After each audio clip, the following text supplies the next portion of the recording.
We can now definitively say that the Trump administration has botched the release of the Epstein files. The Department of Justice releasing its remaining documents from the Jeffrey Epstein investigation. The DOJ accidentally revealed the names of nearly 100 survivors. The harm is ongoing and irreversible. What a lot of us wanted for these victims was some accountability.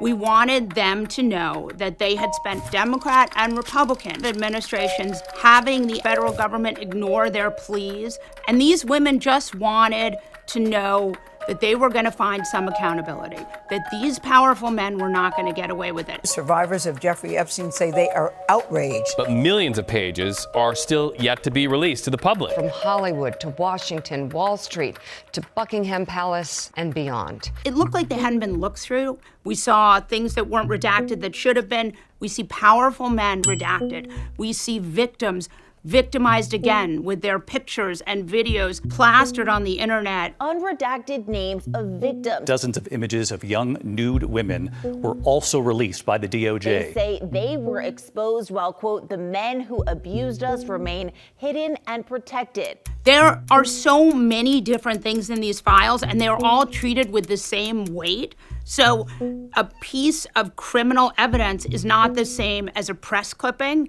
Putting them all together ends up making the things that are verified seem less verified and the things that are speculative seem more real. What should have happened is that the Trump DOJ and the Biden DOJ before it should have written a report, had a special master, had hearings, explained what was in those files and what should have weight and what shouldn't, and then gone from there. But instead, what happened was Thomas Massie and Ro Khanna had to force this DOJ to release these files. Today is the first day of real reckoning for the Epstein class. This is who you're fighting for. The FBI did not believe women.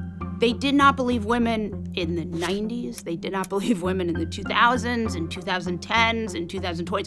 They did not believe women. And these weren't even women. They were really children.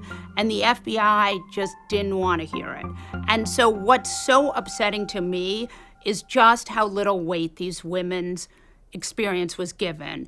He's probably going to be one of the largest sex traffickers in American history, and it could have been stopped 20 years ago. We could have saved so many lives from being abused. It's real government malfeasance that this kept going on for decades. And the rollout of this is just incompetence. So, I don't know what you're talking about. There's still time to have hearings. The Epstein files should be the beginning of an investigation and not the end of the Epstein story.